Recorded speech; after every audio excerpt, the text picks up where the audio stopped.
व्याख्या मुद्रां करसरसिजे पुस्तकं शंखचक्रे बिभ्रद्भिन्न स्फटिकरुचिरे पुण्डरीके निषण्णः अम्लानश्रीरमृतविशदैरंशभिः प्लावयन्माम् आविर्भूयाद्दनगमहिमा मानसे वागधीशः। कृष्णाय वासुदेवाय हरये परमात्मने प्रणतः क्लेशनाशाय गोविंदाय नमो नमः। संस्कृत शौर्यम् इति आमुखपटले सम्बद्धाः समेऽपि विद्वांसः समेऽपि जिज्ञासवः छात्राः सहृदयाः सज्जनाः एतस्य संस्कृत शौर्यम् इति आमुखपटलस्य संस्थापकः प्रबन्धकश्च डॉक्टर राजकुमारः। समेषां स्वागतं वर्तते तस्मिन् महाभाष्यव्याख्याने। अद्य णेरणौ यत्कर्म णौ चेत् स कर्ता नाध्याने इति सूत्र विषये विचारः भविष्यति। एतत् सूत्रं यद्यपि किंचित कठिनं वर्तते तथा भगवता भाष्यकारेण एतद् विषये सम्यक्तया विचारं कृतवान् भाष्यकारः। पूर्वम् एतत् सूत्र विषये सिद्धांत कौमुद्यां कीदृशः विचारः समायातः तद्विषये वयं विचारं कुर्मः। अनन्तरं भाष्ये कीदृशं व्याख्यानं जातं तत्र विचारं कुर्मः। एतस्य सूत्रस्य वृत्तिर्भवति सिद्धान्तकौमुद्यां ण्यन्त्यात् आत्मनेपदं स्यात् अणौ या क्रिया सैव चेत् ण्यन्तेन उच्यते अणौ यत्कर्मकारकं स चेणौ कर्ता स्यात् न त्वाध्याने इति सूत्रस्य वृत्तिः। अत्र ण्यन्तात् आत्मनेपदं स्यात् इति वाक्यं वर्तते। यः कश्चन ण्यन्त धातु तस्मात् आत्मनेपदं भवतु, किन्तु तत्र कश्चन तत्र नियमः कल्पितः वर्तते, कथितः वर्तते। अणौ या क्रिया सैव चेत् ण्यन्तेन उच्येत। ण्यन्तावस्थायाः या क्रिया सा एव यदा ण्यन्तावस्थेन पदेन तत्र उच्यते इति तत्र प्रथमः नियमः। द्वितीयः अणौ यत् कर्मकारकं स चेत् णौ कर्ता स्यात्। ण्यन्तावस्थायां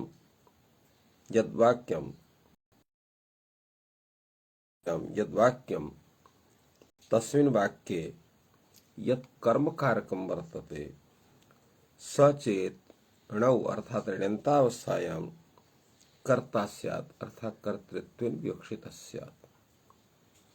किन्तु तत्र स्मरण विषयः न स्यात्। आध्यानं नाम स्मरणं।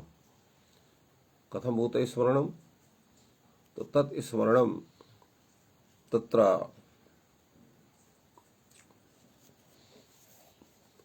तत् स्मरणं यत् तत् वर्तते तत् उत्कण्ठापूर्वकं स्मरणम्, अत्युत्कण्ठापूर्वकं स्मरणं तत् आध्यानमुच्यते। अत्र तु अनाध्याने अर्थे भवति इति एतस्य सूत्रस्य अर्थः सम्पद्यते। अत्र यद्यपि णिचश्च सूत्रेणैव अत्र आत्मनेपदं भवितुमर्हति, तर्हि एतत् सूत्रं किमर्थम् इत्यपि प्रश्नः भवितुमर्हति। तस्मिन् विषये उच्यते यत् अत्र अकर्मकावस्थायां यः ण्यन्तः धातुः भवति, अकर्मकावस्थायां यदा भवति तदा तस्मात् अनेन सूत्रेण आत्मनेपदस्य नियमनं विधीयते। अपि च कर्तव्यप्राय क्रिया फले इत्यवस्थायां विभाषोपपदेन इत्यादि सूत्रेण अत्र विकल्पेन तत्र आत्मपदस्य नियमनं तत्र प्राप्तं भवति। एवं अणावकर्मकात् इति परस्मैपदे च परत्वात् प्राप्ते पूर्वप्रतिषेधेन अनेन सूत्रेण अत्र आत्मपदस्य विधानं क्रियते। अत्र कीदृशी क्रिया एतस्य सूत्रस्य उदाहरणत्वेन स्वीक्रियते तदा उच्यते कौमुदीकारेण कर्तृस्थभावकाः कर्तृस्थक्रियाश्च। कर्तृस्थभावकाः अर्थात कर्तृस्थम ये भावयन्ति याः भावयन्ति ताः कर्तृस्थभावकाः। कर्मस्थ क्रिया कर्तृस्था क्रिया कर्तरितिष्ठति या क्रिया सा कर्तृस्थ क्रिया। कर्तरितिष्ठति इति कर्तृस्था चासु क्रिया इति कर्तृस्थ क्रिया। अत्र उदाहरणद्वयं कर्तृस्थभावकाः कर्तृस्थाः च उदाहरणम् एतस्य भवति। अधुना एतस्य उदाहरणं प्रस्तौति ग्रन्थकारः। पश्यन्ति भवं भक्ताः। भवं शिवं भक्ताः पश्यन्ति। पश्यन्ति इति क्रियाः तात्पर्यं किं भवति? अर्थात स्वकीय चक्षुभ्यां भवं ते स्वकीयं ज्ञान विषयं कुर्वन्ति। मुख्यं तात्पर्यं भवति चाक्षुष ज्ञान विषयं कुर्वन्ति। तत्र भक्ताः भवं चाक्षुष ज्ञान विषयं कुर्वन्ति इति पश्यन्ति इति पदस्य तात्पर्यम् आयाति। अर्थात तत्र भावः चाक्षुष ज्ञान विषयो भवति। ते चक्षुष ज्ञान विषयं कुर्वन्ति। अत्र प्रेरणांशः कः? चाक्षुष ज्ञान विषयं कुर्वन्ति चाक्षुष ज्ञान विषयो भवति इति अर्थद्वयम् आयाति। चाक्षुष ज्ञान विषयो भवति इत्यत्र प्रेरणांशस्य त्याग समय एतादृशः अर्थः आयाति। चाक्षुष ज्ञानं कुर्वन्ति इत्यत्र प्रेरणांशः। कश्चन तान् भक्तान् प्रेरयति यत् भवन्तः भवं पश्यन्तु तदा ते भक्ताः भवं पश्यन्ति इति तत्र कल्प्यते। अत्र प्रेरणांशः का? चाक्षुष ज्ञान विषय विधानम्। एवं तत्र तस्य प्रेरणांशस्य यदा त्यागः क्रियते तदा स्वरूपं किम् आयाति? चाक्षुष ज्ञान विषयो भवति। कः? भवः। अतएव तस्य स्वरूपं किं भवति? पश्यति भवः इति स्वरूपम् आयाति। पूर्व स्वरूपं किम् आसीत्? पश्यन्ति भवं भक्ताः। पश्यन्ति इति पदस्य कः अर्थः अभवत् तस्मिन् समये? भवं चाक्षुष ज्ञान विषयं कुर्वन्ति। चाक्षुष ज्ञान विषयं कुर्वन्ति अत्र प्रेरणांशः। प्रेरणांश त्यागे चाक्षुष ज्ञान विषयो भवति। एवं स्वरूपं भवति। चाक्षुष ज्ञान विषय करणं चाक्षुष ज्ञान विषय भवनम्। अत्र भेदः। चाक्षुष ज्ञान विषयं कुर्वन्ति के? भक्ताः। चाक्षुष ज्ञान विषयो भवति कः? भवः। प्रेरणांशः चाक्षुष ज्ञान विषय करणं। तस्य त्यागे किं भवति? चाक्षुष ज्ञान विषयो भवति इति तस्य स्वरूपम् आयाति। तेन पश्यति भवः इति रूपं भवति। पश्यति भवः इत्यत्रापि यदा प्रेरणार्थे णिच् प्रत्ययः क्रियते हेतुमति चेत् सूत्रेण तदा किं स्वरूपं भवेत्? दर्शयन्ति भवं भक्ताः। अत्र प्रेरणा भवति। दर्शयन्ति भवं भक्ताः इति अर्थः तस्य भवति। अत्र दर्शयन्ति इत्यस्यापि चाक्षुष ज्ञान विषयो भवन्ति इत्येव अर्थः वर्तते। चाक्षुष ज्ञान विषयं कुर्वन्ति इति अर्थः भवति भक्ताः भवं दर्शयन्ति इति पदस्य यतो हि चाक्षुषज्ञान विषयः भवन्ति इति प्रेरणा सहिता या दृश्य धातुः अर्थः पूर्वम् आसीत् तस्य पूर्वं त्यागः कृतः तेन चक्षुषज्ञान विषयो भवति इति रूपेण पश्यति भवः इति यद् वाक्यं तत्र पश्यति इत्यत्र यः दृश्य धातुः तस्मात् प्रेरणांशे पुनः हेतुमति चेति सूत्रेण यदा णत्वं णिच् प्रत्ययः क्रियते तदा दर्शयन्ति भवं भक्ताः इति रूपं भवति। अत्रापि प्रेरणांशः का चक्षुज्ञान विषयकरणं तस्य त्यागः क्रियते तदा दर्शयते भवः इति रूपं भवति। तो एवं अत्र चतस्रः अवस्था भवन्ति। प्रथमावस्था पश्यन्ति भवं भक्ताः इति, द्वितीयावस्था प्रेरणांश त्यागे पश्यति भवः चक्षुज्ञान विषयो भवति तस्य तात्पर्यमायाति। तत्रैव पश्यति भवः इति वाक्यस्थं यत् पदं पश्यति पदं तत्र यः धातुः दृश्य धातुः तस्मात् प्रेरणार्थे णिच् प्रत्यये कृते सति तत्र दर्शयन्ति भवं भक्ताः इति रूपं भवति। तस्यापि अयमेव अर्थः यत् चक्षुज्ञान विषयं कुर्वन्ति भक्ताः भवम्। तत्र प्रेरणांश त्यागे चतुर्थावस्थायां तत्र यदा चक्षुज्ञान विषयकरणं रूपं यत् प्रेरणांश यः प्रेरणांश तस्य त्यागे सति तत्र चक्षुज्ञान विषयो भवति भवः इति अर्थः भवति अर्थात् दर्शयते भवः। अत्र चतुर्थांशे तत्र विचारयन्तु। अत्र किमस्ति ण्यन्तं भवति दृश्यधातुः तस्मात् आत्मनेपदे भवति।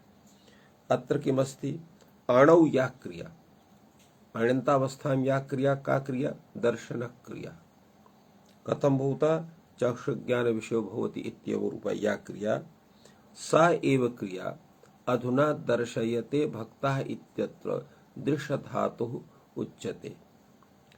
एवं अणौ यत् कर्मकारकम् अणौ अर्थात अण्यन्तावस्थायां यत् कर्मकारकं किं भवरूपं यत् कर्मकारकम् आसीत् तो अणौ यत् कर्मकारकं स चेणौ दर्शयते भवः इत्यत्र कर्ता भवति। एतद् वाक्यम् आध्याने नास्ति अर्थात उत्कण्ठापूर्वकं स्मरणे नास्ति। फलतः अत्र चतुर्थावस्थायां ण्यन्तात् दृश्यधातोः अत्र आत्मनेपदस्य नियमने सति दर्शयते भवः इति रूपं जायते। एवं एतस्य तात्पर्यमायाति। पुनः शृण्वन्तु। वाक्यं वर्तते पश्यन्ति भवं भक्ताः। एतस्य अर्थः कः भवति भक्ताः भवं चाक्षुषज्ञान विषयं कुर्वन्ति। अत्र पश्यन्ति इत्यस्य चाक्षुषज्ञान विषयं कुर्वन्ति। अत्र स्वरूपद्वयं भवितुमर्हति। स्वरूपज्ञान विषयो भवति स्वरूपज्ञान विषयं कुर्वन्ति। चक्षुषज्ञान विषयो भवति भवः चाक्षुषज्ञान विषयं कुर्वन्ति भक्ताः। अत्र प्रेरणांशः कः चक्षुषज्ञान विषयकरणं तस्य त्यागः क्रियते। तर्हि किम् अवशिष्यते चक्षुषज्ञान विषयो भवति इति अवशिष्यते। एतस्मिन् अर्थे तत्र पश्यति भवः इत्यस्य रूपम् आयाति।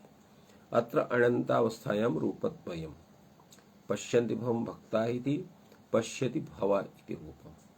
अत्र पश्यति भवः इति वाक्ये दृश्यधातोः अत्र पुनः प्रेरणार्थे णिच् प्रत्ययः क्रियते चेत् तर्हि दर्शयन्ति भवं भक्ताः इति रूपं भवति। तृतीयावस्थायां दर्शयन्ति भवं भक्ताः इत्यत्रापि दर्शयन्ति इत्यस्य चाक्षुषज्ञान विषयं कुर्वन्ति इति अर्थः जायते। तो चाक्षुषज्ञान विषयं कुर्वन्ति इत्यत्रापि प्रेरणांशः का चक्षुषज्ञान विषयकरणं तस्य त्यागः क्रियते चेत् तर्हि चतुर्थावस्थायां प्रकृतसूत्रेण अत्र आत्मनेपदस्य नियमने सति तत्र दर्शयते भवः इति रूपं जायते। अत्र प्रथम कक्षायाः पश्यन्ति भवं भक्ताः इत्यस्य तृतीय कक्षायाः दर्शयन्ति भवं भक्ताः अनयोः वाक्ययोः समानार्थः। एवमेव द्वितीयावस्थायाः यद् वाक्यं पश्यति भवः इत्यस्य अथ च चतुर्थावस्थायां दर्शयते भवः इत्यस्य अनयोः वाक्ययोः समानार्थः। किन्तु अत्र चतुर्थावस्थायामेव स्थिति तादृशी वर्तते यत् तद्वाक्यं अण्यन्तावस्थायां भवति। तस्मिन् वाक्ये तत्र अण्यन्तावस्थायाः तत्र दर्शयन्ति भवं भक्ताः पश्यन्ति भवं भक्ताः इत्यत्र या क्रिया अण्यन्तावस्थायाः वर्तते सैव दर्शनक्रिया अण्यन्तावस्थायाम् उच्यते। तत्र दर्शयते भवः इत्यत्र। एवमेव तत्र प्रथमकक्षायां यत् कर्मकारकं वर्तते अण्यन्तावस्थायाः किं कर्मकारकम् अस्ति भवम् इति, सः दर्शयते भवः इत्यत्र कर्तृत्वेन विवक्षितः वर्तते। एवम् अत्र सम्पूर्णतया एतत्तु सूत्रं सङ्घटते। ण्यन्तात् आत्मनेपदम् ण्यन्तात् पदं वर्तते दर्शी इति, अत्र आत्मनेपदे से दर्शयति इति जायते। अत्र अण्यन्तावस्थायाः पश्यन्ति भवं भक्ताः इत्यावस्थायां यद्वाक्यं तत्र या क्रिया दर्शनक्रिया सैव चेत् ण्यन्तेन दर्शयते भवं भक्ताः इत्यत्र अनेन उच्यते दर्शनक्रिया एव। एवं अण्यन्तावस्थायां पश्यन्ति भवं भक्ताः इत्यत्र भवम् इति यत् कर्मकारकं स एव अण्यन्तावस्थायां दर्शयते भवः इत्यत्र कर्तृत्वेन उच्यते, अतएव भवः इति भवति। अतः अत्र आत्मनेपदं भवति अनेन सूत्रेण इति स्वरूपं वर्तते। अत्र कर्तृस्थ भावकस्य अधुना तत्र कर्मस्थ भावकस्य क्रियाया तत्र उदाहरणं भवति। तो कर्तृस्थ भावकाः कर्तृस्थ भावकाः कर्तृस्थ क्रियाश्च उदाहरणं, कर्तृस्थ भावकाः इत्यस्य उदाहरणं, कर्तृस्थ क्रियाश्च उदाहरणं तथा ही एवं जातम् अत्र। पुनः अतएव अत्र उच्यते यत् इह प्रथम तृतीययोः अवस्थयोः द्वितीय चतुर्थयोश्च तुल्यार्थः। यथा अस्माभिः पूर्वमुक्तम्, प्रथमावस्थायाः यद्वाक्यं तृतीयावस्थायाः यद्वाक्यम् अनयोः तुल्यार्थः। एवं द्वितीयावस्थायां यद्वाक्यं चतुर्थावस्थायां वाक्यम् अनयोरपि तुल्यार्थः वर्तते। एवं अत्र तत्र तृतीयकक्षायां न तम्, अर्थात दर्शयन्ति भवं भक्ता इत्यत्र ण्यन्तावस्था क्रिया वर्तते। अत्र आत्मनेपदस्य नियमनं कथं न भवति? तत्र कारणमिदं वर्तते, क्रियासाम्यं यद्यपि वर्तते किन्तु अणौ यत् कर्मकारकं तत् अणौ कर्तृत्वेन विवक्षितः न भवति, अपि कर्मत्वेन विवक्षितः भवति, अतः अत्र न भवितुमर्हति। एतत्र तृतीयकक्षायां नतं क्रियासामान्येऽपि अणौ कर्मकारकस्य अणौ कर्तृत्वाभावात् चतुर्थावस्थायां तं भवति। द्वितीयाम् आदाय क्रिया साम्यात्, अर्थात् पश्यति भवः इत्यत्र द्वितीय वाक्यम् आदाय क्रिया साम्यं वर्तते। प्रथमायाम् अवस्थायाम् अर्थात् पश्यन्ति भवं भक्ता इत्यत्र कर्मणः भवस्य इह कर्तृत्वाच्च तत्र उच्यते। एवं आरोहयते हस्ति इत्यत्रापि उदाहरणम् आरोहयते हस्ति इति भवति। अत्र वाक्यं कथं रूपं सम्पद्यते? आरोहन्ति हस्तिनं हस्तिपकाः इति तत्र वाक्यं। यथा पूर्वं वाक्यम् आसीत् पश्यन्ति भवं भक्ताः, तथैव अत्र वाक्यं वर्तते आरोहन्ति हस्तिनं हस्तिपकाः। हस्तिपकाः हस्तिनम् आरोहयन्ति। आरोहयन्ति इत्यस्य किं तात्पर्यं? न्यग्भावयन्ति, अर्थात् मनुष्याः तत्र यदा हस्तिनः उपरि उपवेष्टुं वाञ्छन्ति तदा हस्तिपकाः हस्तिनं न्यग्भावयन्ति, अर्थात् अर्धोपवेशनं कुर्वन्ति। अर्धोपवेशनं यदा हस्तिनः भवति तदा तस्य तत्र उच्चतायाः तत्र न्यूनत्वात् ये तस्मिन् उपवेष्टुम् इच्छन्ति ते सरलतया तत्र उपवेशनं कर्तुम् अर्हन्ति इति तस्य स्वरूपं वाक्यस्य वर्तते। तो अत्र न्यग्भावनं न्यग्भावयन्ति अर्थात् अर्धोपवेशयन्ति इति तात्पर्यं तस्य भवति। तो हस्तिनं हस्तिपकाः न्यग्भावयन्ति अर्धोपवेशनं कारयन्ति अथवा अर्धोपवेशयन्ति एवं तस्य स्वरूपम् आयाति। अत्र न्यग्भवति इति स्वरूपं भवति, न्यग्भावयन्ति इति स्वरूपं भवति। न्यग्भावयन्ति अत्र न्यग्भावप्रेरणम् इति प्रेरणांशः, न्यग्भवनं तत्र अप्रेरणांशः। तत्र न्यग्भावविधानम् अत्र यः प्रेरणांशः वर्तते तस्य त्यागे तत्र स्वरूपं किं तिष्ठति, न्यग्भवनं। तर्हि अत्र हस्ति न्यग्भवति इति स्वरूपं भविष्यति। हस्ति तत्र न्यग्भवति, आरोहयति, आरोहति, अत्र आरोहति हस्ति इति रूपं भवति। तो आरोहति हस्ति इत्यस्य तात्पर्यं भवति न्यग्भवति। अतः अनन्तरं यदा मुनिस् प्रत्ययः क्रियते आरोहति हस्ति इत्यत्र आङ्पूर्वकरुः धातोः एतस्याम् अवस्थायां ऋणिस् क्रियते तदा पुनः अपि भविष्यति आरोहयन्ति। तो आरोहयन्ति इति स्वरूपं तस्य भवति। तो आरोहयन्ति इति स्वरूपे आरोहयन्ति हस्तिनं हस्तिपकाः। तो आरोहयन्ति हस्तिनं हस्तिपकाः इत्यत्र एतस्य वाक्यस्यापि अर्थः भविष्यति यत् हस्तिपकाः हस्तिनं न्यग्भावयन्ति अर्धोपवेशनं कारयन्ति इत्यर्थः। अत्र प्रेरणांशस्य त्यागे आरोहयते हस्ति इति वाक्यं भवति। तो अत्र आत्मनेपदं भवति चतुर्थावस्थायां, यथा दर्शयते भवः इत्यत्र चतुर्थावस्थायाम् अत्र आत्मनेपदस्य नियमनं जातं प्रकृतसूत्रेण अनेन सूत्रेण, तथैव अत्रापि हस्तिनं हस्ति आरोहयते इत्यत्रापि आत्मनेपदं चतुर्थावस्थायाम्। अत्रापि या प्रथमावस्था आरोहन्ति हस्तिनं हस्तिपकाः,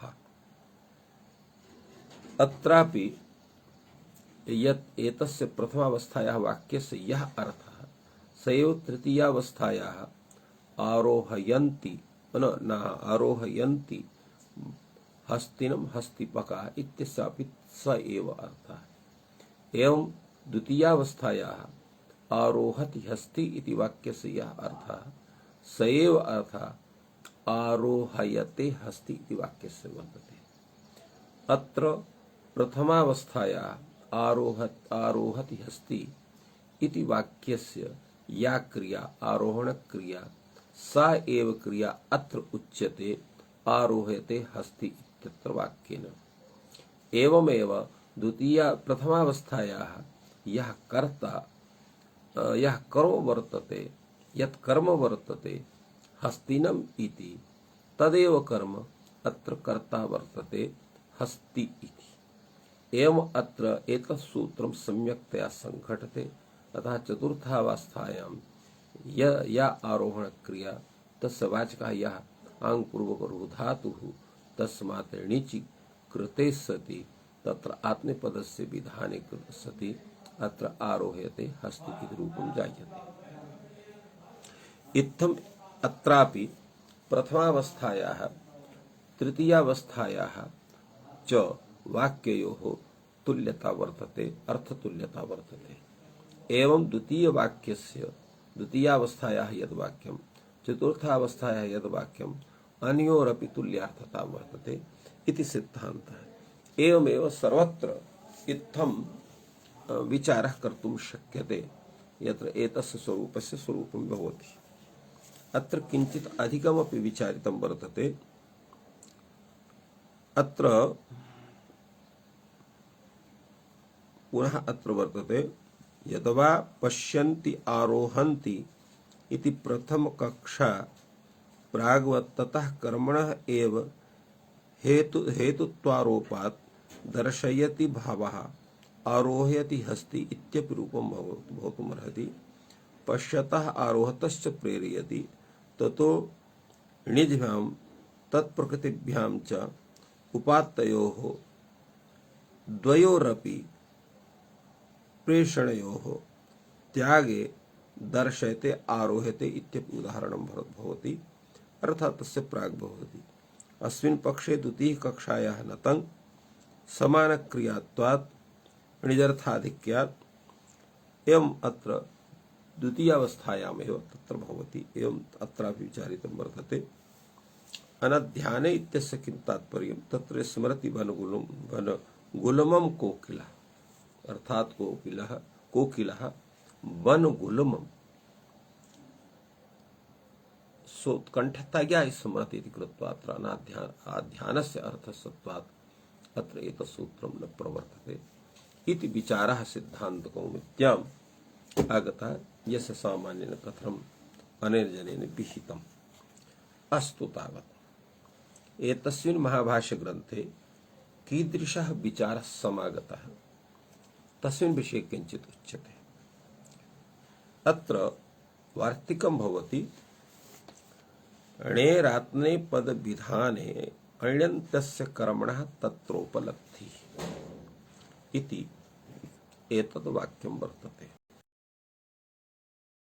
णेः आत्नेपदविधाने अण्यन्तस्य यत् कर्म यदा ण्यन्ते भवेत् ण्यन्ते तदेव कर्म भवति तदा आत्मनेपदं भवति इति वक्तव्यम्। वार्तिककारस्य कथनं भवति णेः आत्मनेपदविधाने यदा ण्यन्तात् आत्मनेपदस्य विधानं भवति तदा अण्यन्तावस्थायाः तत्र यत् वाक्यं वर्तते तत्र यत् कर्म भवति तदेव कर्म यदा ण्यन्ते तदेव कर्म भवति। यदा ण्यन्ते तदेव कर्म भवति, ण्यन्ते तदेव कर्म भवति। तो तदेव कर्म ण्यन्ते कथं स्यात्? तदैव स्यात् यदा प्रेरणांशस्य त्यागः भवति। यथा अण्यन्तावस्थायां वाक्यं किं भवति? पश्यन्ति भवं भक्ताः इति। तो णेः आत्मनेपदे अत्र ण्यन्तं क्रियते चेत् दर्शयन्ति भवं भक्ताः इति स्यात्। किन्तु अत्र णेः आत्मनेपदविधाने कस्याम् अवस्थायाम् आत्मनेपदस्य विधानं भवति?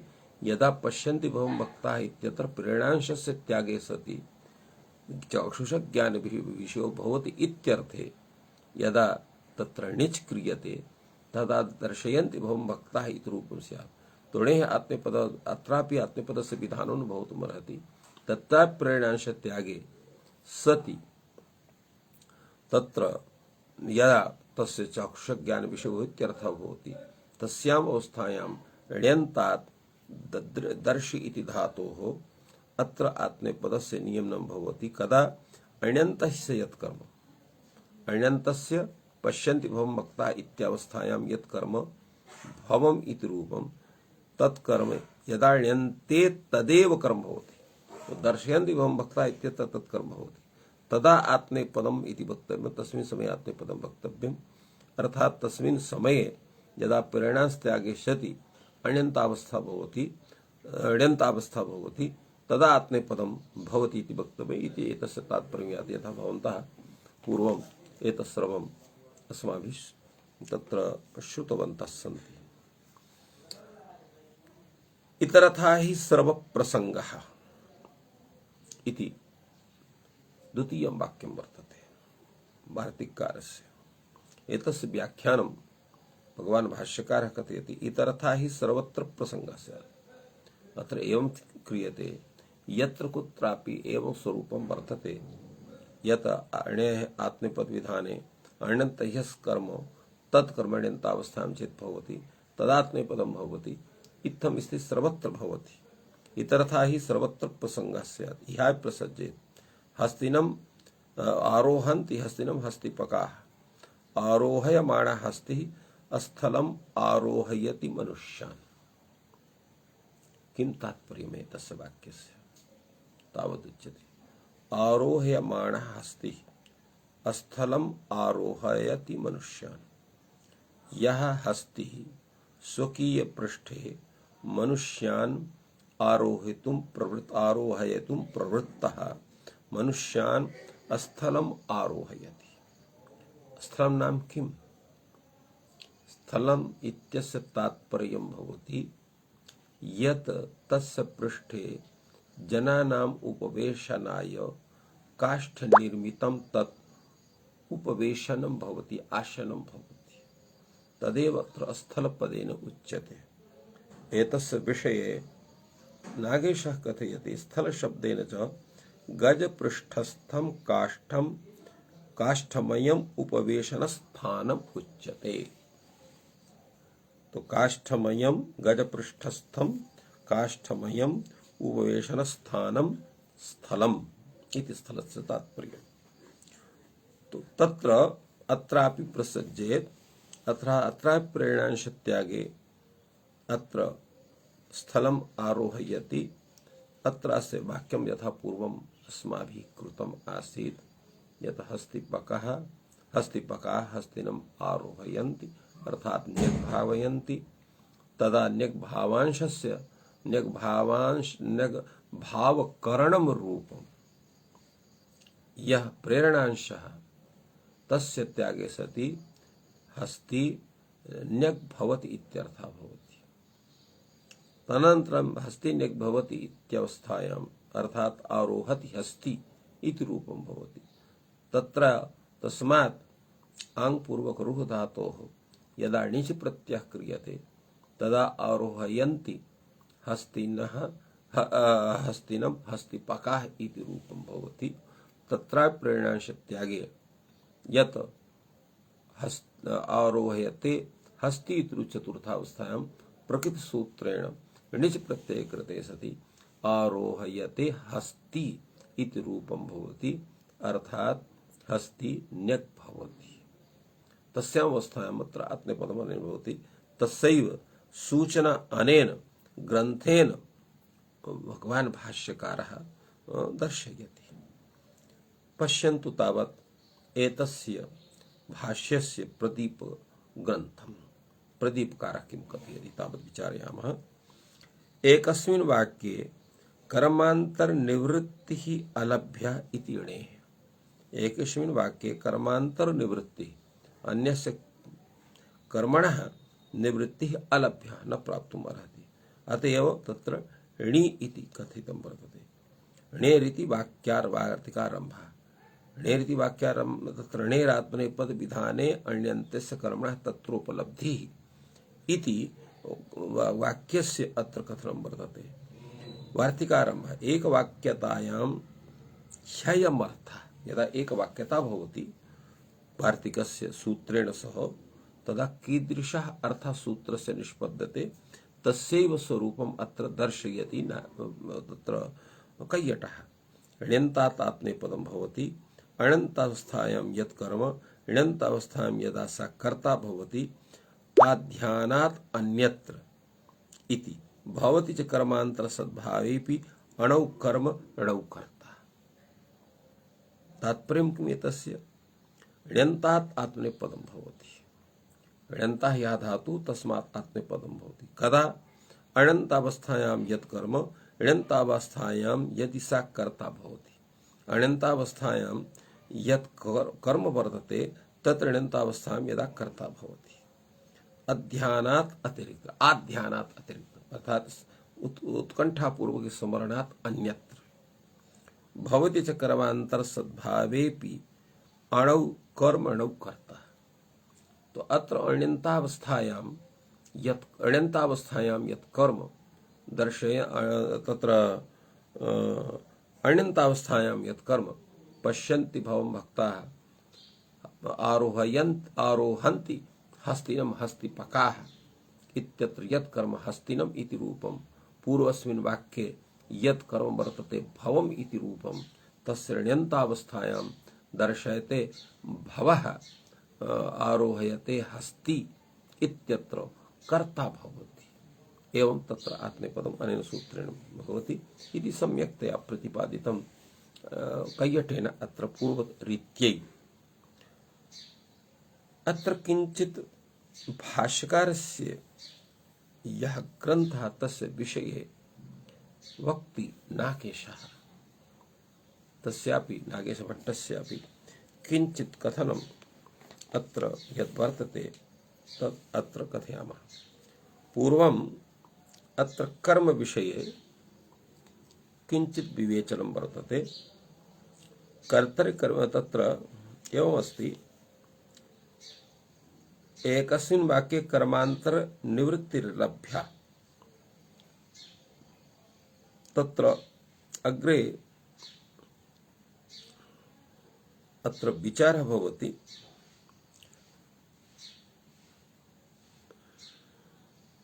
तत्र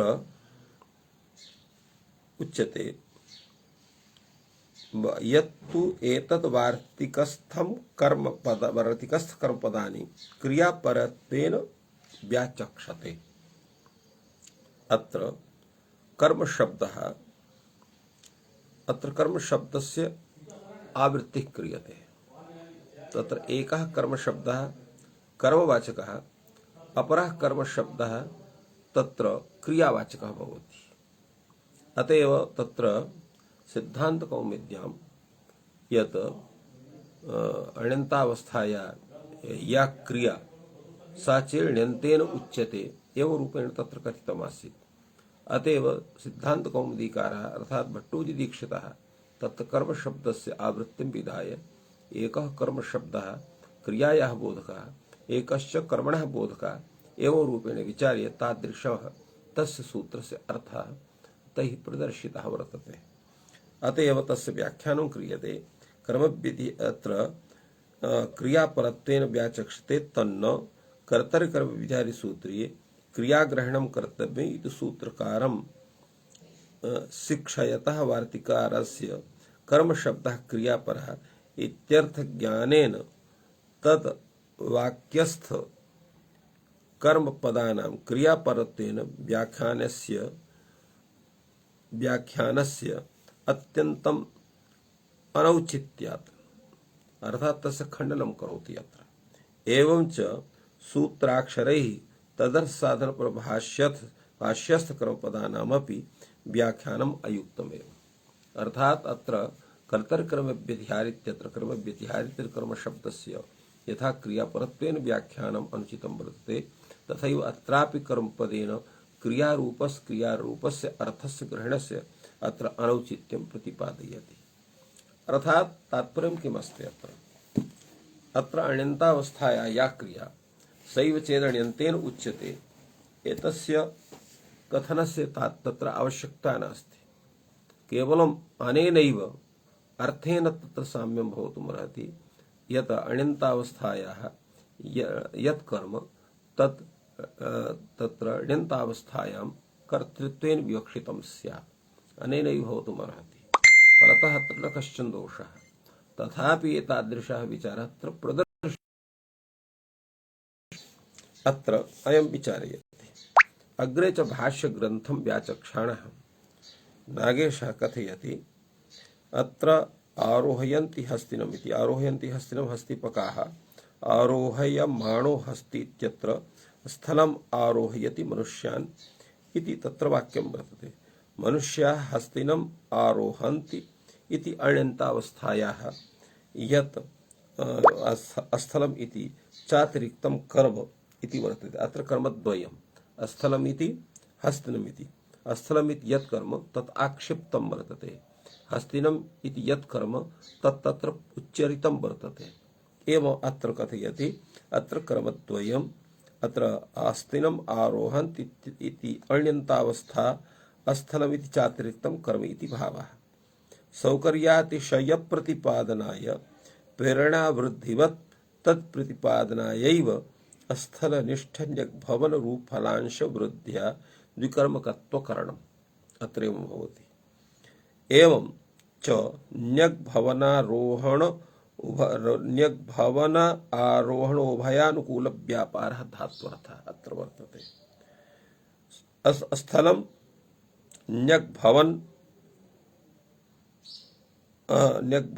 न्यग्भवन मनुष्यान् आरोहयति इत्यर्थः। इत्यस्य सूत्रस्य अर्थः भवति स्थलशब्देन गजपृष्ठं काष्ठमयम् उपवेशनस्थानमुच्यते। हस्तीति मध्यमणिन्यायेन उभयान्वयी। हस्तिन इत्यस्य मध्यमणिन्यायेन उभयत्र अन्वयः क्रियामपि न स्थल इत्यत्रापि अन्वयः एवं रूपेण अत्र विचारः प्रदत्तः वर्तते। एतस्य तात्पर्यं किमस्ति यत् हस्तिपकाः हस्तिनम् आरोहन्ति इत्यत् वाक्यं वर्तते। अत्र मनुष्याः हस्तिनम् आरोहन्ति इति या अत्र हस्तिपकाः इति दत्तम्, अत्र अनेन नागेशेन मनुष्याः इति उक्तं वर्तते। अत्र किं भवति, अत्र सौकर्यातिशय अर्थात् तस्य हस्तिनः तत्र एवं भूतः अयं हस्तिः तस्य मनुष्य भक्त तत्र हस्तिपकाः किं हस्तिनम् आरोहति अपि तु हस्ति स्वयमेव आरोहति, अर्थात् स्वयमेव न्यग्भूत्वा मनुष्यान् स्वकीये पृष्ठे आरोहयति इत्यर्थः। इत्यस्य तात्पर्यम् आयाति इति तस्य सौकर्यम्।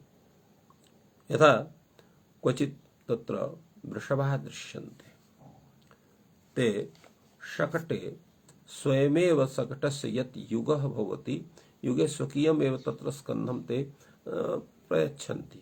सुखे तत्र यः भरते शकटप्रेरकः स तत्र तथा न कथयति, स्वयमेव ते तथा कर्तुम् अर्हन्ति एवमपि दृश्यते। एवमेव तेषां सौकर्यम्। एवं यदा मनुष्य तत्र यदा यः तत्र प्रतिदिनम् आरोहति कश्चन जनः हस्तिनः उपरि, तं दृष्ट्वा हस्ति स्वयमेव न्यग्भवति इति तस्य सौकर्यम् आयाति। सौकर्यस्य इदं तात्पर्यं तत्र वर्तते। अतः भाष्यकारः तत्र ग्रन्थकारः उद्योतकारः नागेशः कथयति सौकर्यातिशय प्रतिपादनाय प्रेरणावृद्धिवत् तत्प्रतिपादनायैव स्थल निग्भवन रूप फलांश वृद्धिया द्विकर्मकत्वकरणं भवति। एवमत्र स्थलं न्यग्भावयन् मनुष्यान् आरोहति। अत्र कर्मद्वयं, स्थलमिति एकं कर्म, मनुष्यान् इति द्वितीयं कर्म इति अत्र द्विकर्मकत्वं तस्य भवति। एवञ्च न्यग्भवन आरोहण उभयानुकूल व्यापारः अत्र धात्वर्थः वर्तते आङ्पूर्वक रुह धातोः इति एतस्य तात्पर्यम् अत्र आगच्छति। तो अत्र यः विचारः जातः यत् अत्र तस्मिन् विषये भाष्यकारः पृच्छति किं अणेरात्मे पदविधाने अण्यन्तस्य कर्मणः तत्रोपलब्धिः इत्यर्थः हि सर्वप्रसङ्गः इति यत् वार्तिकद्वयम् एतस्मिन् सूत्रे समागतं तत् एतद् वार्तिकद्वयम् अत्र वक्तव्यं वा तत्तर्हि वक्तव्यं। भाष्यकारः तस्मिन् विषये उच्यते न वक्तव्यम्, अर्थात् अनयोः वार्तिकयोः तत्र आवश्यकता नास्ति। कथं नास्ति? एवं वक्ष्यामि। भाष्यकारः कथयति एतस्य अहं सूत्रस्य तात्पर्यं कथयामि। किम् एतस्य सूत्रस्य तात्पर्यं? चेत् तेनैव सूत्रेणैव सर्वं सिद्ध्यति तर्हि अन्यस्य वाक्यस्य परिकल्पनस्य आवश्यकता एव नास्ति। तत् सूत्रं किं कथयति तत्र प्रस्तौति भाष्यकारः एवं वक्ष्यामि णेः आत्ने पदं भवति इति एकः भागः। द्वितीयः भागः भवति ततः अणौ यत्कर्म अणौ चेत्, अर्थात् अणौ यत्कर्म कर्म अणौ चेत्, अणौ कर्ता चेत् इति द्वितीयावस्थायाः स्वरूपं वर्तते। तृतीयावस्था स्वरूपे वर्तते अणन्ते यत् कर्म अणौ चेत् णौ यदि तदेव कर्म भवति अण्यन्ते यत् कर्म णौ चेत् णौ अण्यन्ते यत् कर्म णौ चेत् अण्यन्तावस्थायाः यत् कर्म अण्यन्तावस्थायां तदेव भवेन्नाम इति एवं णौ यदि तदेव कर्म भवति अण्यन्तावस्थायां तदेव कर्म भवति तत्र तृतीया अवस्था वर्तते तृतीयं स्वरूपं वर्तते तृतीया भागः वर्तते चतुर्था भागः भवति सकर्ता कर्ता चेत स भवति णौ अर्थात अण्यन्तावस्थायां तदेव कर्म अत्र कर्ता रूपेण भवति कर्तृरूपेण भवति एवं अत्र चत्वारः अंशाः भागाः भवन्ति एतस्मिन् सूत्रे प्रथमा भागः णेः आत्मनेपदं भवति द्वितीया भागः णौ यत् कर्म णौ चेत् अत्र भवति तृतीयं वाक्यम् अण्यन्ते यत् कर्म णौ चेत् णौ यदि तदेव कर्म भवति इति तृतीयांशः चतुर्थांशः स कर्ता अर्थात् कर्ता चेत् स भवति णौ इति एतेषु चतुर्षु भागेषु एतस्मिन् सूत्रे सत्सु तैरेव भागैः एतत् वार्तिककारकथनस्य सर्वस्य प्रतीतौ सत्यां पुनः एतयोः वार्तिकयोः कल्पनायाः आवश्यकता नास्ति इति सम्यक्तया अनयोः वार्तिकयोः प्रत्याख्यानं भगवता भाष्यकारेण विहितम् अत्र एतस्मिन् सूत्रे कश्चन विचारः यः वर्तते तं प्रस्तौति प्रदीपकार सम्यक्तया किं कथयति प्रदीपकारः भाष्यकारस्तु वाक्यभेदाश्रयेण एतम् अर्थं साधयति एतम् अर्थं वार्तिकोक्तम् अर्थं साधयति कथं साधयति वाक्यभेदाश्रयणेन वाक्यभेदानां तत्र चत्वारः वाक्यभेदाः अत्र प्रदर्शिताः यथा अस्माभिः पूर्वमुक्तं भाष्यकारदृष्ट्या या भाष्यकारस्य व्याख्यानसमये तेषां स्वरूपम् अत्र पृथक्तया प्रतिपादयति प्रदीपकारः कथं तत्र प्रथमं वाक्यं किं भवति णेरात्मने पदं भवति इति एकं वाक्यं ततः अणौ यत् कर्मणौ चेत् इति द्वितीयं वाक्यम् अत्र प्रथमे वाक्ये यत् तदोर नित्य संबंधात् यत् शब्देन तत् शब्दः आक्षेप्यते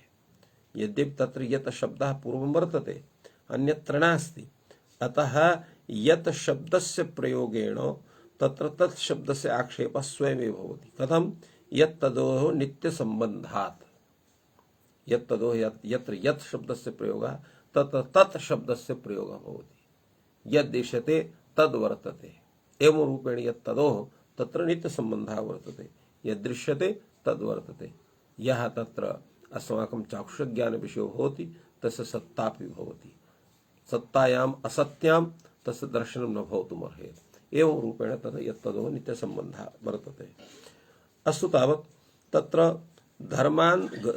धर्मान्तरस्य चाति निर्दिष्टात् कर्मत्वमेव सन्निधानात् प्रतिनिर्दिश्यते अत्र कर्मान्तरस्य च अनिर्देशात् अत्र धर्मशब्दाकारः अत्र जातः धर्मान्तरस्य कर्मान्तरस्य अत्र धर्मशब्दः कर्म विषये तत्र वर्तते अतः कर्मान्तरस्य च अतिनिर्देशात् एकमेव कर्म निर्दिष्टं वर्तते किं हस्तिनम् इति रूपं कर्मान्तरस्य च अनिर्देशात् तत्र कर्मान्तरस्य निर्देशः नास्ति इति कृत्वा कर्मत्वमेव सन्निधानात् प्रतिनिर्दिश्यते यत् कर्मत्वं वर्तते तस्य सन्निधानस्य तत्र सत्त्वात् तस्य प्रतिनिर्देशनम् अत्र जायते इति अत्र द्वितीयं वाक्यम् अणौ यत् कर्मणौ चेत् तत् कर्म इति तृतीयं वाक्यम् एतस्य किं तात्पर्यं प्रतिनिर्देशेन च कर्मान्तर व्यावृत्तिः क्रियते प्रतिनिर्देशेन च कर्मान्तरस्य व्यावृत्तिः क्रियते कर्मान्तरस्य तत्र ग्रहणं न भवति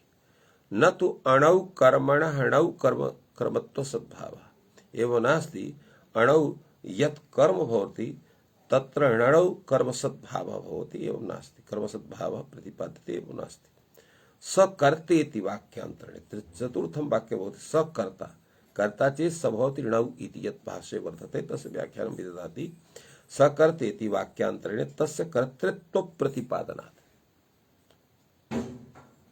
सः तत्र तत्र प्रयुक्तः यः कर्मवाचकः शब्दः हस्तिनम् इति तत्र हस्तिनम् इति अत्र न उच्येदेव अत्र तस्य कर्तृत्व प्रतिपादनं तस्य कर्तृत्वेन प्रतिपादनं भवति युगपद एक क्रियापेक्षया कर्तृत्व कर्तृत्वयोः विरोधात् एकस्य अर्थात एक कालावच्छेदेन वाक्य विशेषे एकस्मिन्नेव कर्तृत्वं कर्मत्वं च संभवं नास्ति इत्यर्थः कर्मत्वं वा स्यात् एकस्यैव ज्ञानं भवितुम् अर्हति एवं तस्य तत्र अत्र यत् उच्यते वर्तते यत्र तत्र कर्तृत्व कर्मत्व विरोधात् एकस्यैव ग्रहणं भवितुम् अर्हति यथेष्टं वाक्यशेष परिकल्पनात् तत्र वाक्यस्य परिकल्पनं कथं भवति तत्र यथेष्टम् इत्यस्य तात्पर्यं भवति तत्र तत्र स्वकीय कार्य संपादकं यद् वाक्यं तत् यथेष्टं भवति येन लक्ष्य सिद्धि भवति लक्ष्य साधकं यद् वाक्यं लक्ष्य बोधकं लक्ष्यस्य लक्ष्ये कर्म विधायक लक्ष्ये तत्र स्वकृत कर्म विधायकं कर्म इत्यत्र क्रिया स्वक्रिया तत्र कार्य विधायकं यत् सूत्रं यत् वाक्यं वर्तते तत् कार्य विधायकं यत् वाक्यम् इत्यस्य तात्पर्यं वर्तते तो अत्र यथेष्टं वाक्यशेष परिकल्पनात् तो यथेष्टम् अर्थात लक्ष्य साधकम् यथेष्टानां लक्ष्य साधकम् अत्र एतस्य स्वरूपं वर्तते यथेष्टं लक्ष्य साधकम् वाक्यशेष परिकल्पनात् वाक्यशेष परिकल्पनं भवति किं भवति अणौ यत् कर्म अणौ चेत् अणौ यत् कर्म अणौ चेत् कर्तव्येन वीक्षितं स्यात् तो अणौ यत् कर्म अणौ चेत् तदेव कर्म भवति इति एवकार अध्याहारात् कर्मांतर निवृत्ति लाभः अत्र एव इत्यस्य प्रयोगः वर्तते तदेव कर्म तो एव इत्यनेन अनेन अन्यस्य कर्मणः तत्र अभावः सूच्यते अतः कर्मांतर लिखितं वर्तते कर्मांतर निवृत्ति लाभः णौ चेत् तदेव इत्येवकारेण कर्म इति एवकारेण एवकाराध्याहारात् कर्मांतर निवृत्ति लाभः ततः स कर्ता इति तृतीयं वाक्यलक्षणे तत्र अणौ कर्मणः अणौ कर्तृत्व प्रतिपादन परं वर्तते एवं येषां वाक्यानाम् एकवाक्यत्वे एतेषां वाक्यानाम् एतेषां समेषां तत्र यदा आहत्य एकीकरणं कृते एकवाक्यस्वरूपेण कर्तते तत् तादृशं वाक्यं किं भवति महावाक्यं भवति तच्च महावाक्यं कथं भवति लक्ष्य संस्कारकं भवति तो एवं वाक्यानाम् एकवाक्यत्वे अत्र वाक्यैकवाक्यता तत्र विवक्षिता वर्तते वाक्यैकवाक्यता का वर्तते एतस्मिन् विषये पश्चात् वदिष्यामि तो अत्र एकवाक्यत्वे महावाक्यं लक्ष्य संस्कारकं संपद्यते लक्ष्य संस्कारकं महावाक्यं अर्थात लक्ष्य से साधकं लक्ष्य संस्कारकं नाम लक्ष्य से साधकं यद् वाक्यं तत् संपद्यते यस्य चर्चा पूर्वं समागता एवं रूपा वर्तते अत्र भवद्भिः तत्र एकवाक्यता एतस्य स्वरूपं तत्र ज्ञातुम् अर्हन्ति यत् वाक्यैकवाक्यतायाः स्वरूपं कीदृशं वर्तते कीदृशं वाक्यैकवाक्यता भवितुमर्हति इत्यस्मिन् वाक्ये किञ्चित् उच्यते अत्र वाक्यैकवाक्यतायाः स्वरूपं भवति उपजीव्योपजीवक भावापन्न प्रयोजकत्वरूपा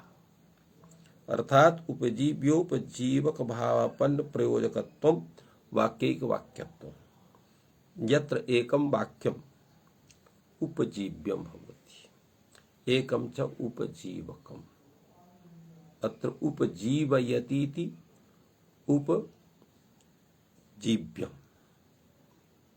अथ च यः उपजीवतीति उपजीवकम् अत्र उपजीव्यं वाक्यं तद्भवति यत् मुख्यं वाक्यं मुख्यस्य वाक्यस्य उपकारं करोति यच्च वाक्यम् उपकारं प्राप्नोति तच्च वाक्यम् उपजीवकं भवति तेन उपजीवका भावपन्नेन एक वाक्यता रूपेण यदा मुख्यम वाक्यम लक्ष्य संस्कारकम महावाक्यम संपद्यते तदेव वाक्यम वाक्यैक वाक्यताया महावाक्यम लक्ष्य संस्कारम कम निष्पद्यते इति एतस्य तात्पर्यं जायते।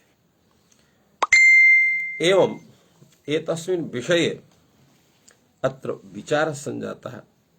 अत्र कैयटः अपि यथेष्टम् इति पदस्य सम्यक् व्याख्या नागेशः कैयट ग्रन्थस्य समागतं यत् ग्रन्थे समागतं यत् यथेष्टम् इति पदं तस्य व्याख्यानं विदधाति।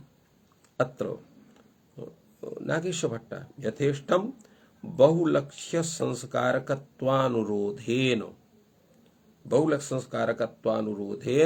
लक्ष्य संस्कारकं महावाक्यम इति यथेष्ट पदेन उक्तम्। एतस्य व्याख्यानं यथा पूर्वमस्माभिः विहितम्। एतेन अणौ द्विकर्मकाः एव एतस्य उदाहरणम् इति कस्यचित् कथनं वर्तते तत् अपास्तं भवति। अण्यन्तावस्थायां कर्मत्वावच्छेदेन कर्तृत्व प्रतिपादनात् अण्यन्तावस्थायां कर्मत्वावच्छेदेन अर्थात कर्मत्वावच्छेदेन इत्यस्य नाम यानि यानि कर्मत्वावच्छेदकानि तानि सर्वाणि अत्र कर्मत्वावच्छेदकावच्छेदेन अत्र गृह्यन्ते अर्थात सकलानि कर्माणि अत्र गृह्यन्ते तस्मिन् वाक्ये प्रयुक्तानि एवं रूपम् एतस्य स्वरूपं वर्तते। अतः अत्र कर्मत्वावच्छेदेन तस्य तेषां तत्र अण्यन्तावस्थायां कर्तृत्वेन स्वरूपं प्रदीयते। अतएव कर्तृत्व प्रतिपाद इदमेव ध्वनयितुं भाष्ये दृष्टान्त व्याजेन सूत्रोदाहरणं दर्शितम्। दृष्टान्त व्याजेन दृष्टान्तस्य तत्र स्वरूपेण सूत्रस्य उदाहरणं कुत्र सूत्रस्य उदाहरणं दत्तम् आरोहन्ति हस्तिनं हस्तिपकाः इत्यस्य उदाहरणम् अत्र भाष्यकारेण दत्तम्। इत्थम् एतस्य सूत्रस्य व्याख्यानम् अत्र दर्शितं वर्तते। अग्रे एतत् सूत्रं स्वीकरणीयं न वा स्वीकरणीयम् एतत् सूत्रस्य आवश्यकता वर्तते न वा वर्तते एतत् तत्र भूयान् विचारः वर्तते। तस्य विषये श्वः वयं चिन्तनं कर्ता स्मः। अद्य अत्रैव विरम्यते। सर्वेभ्यो नमः। जयतु संस्कृतं जयतु भारतम्।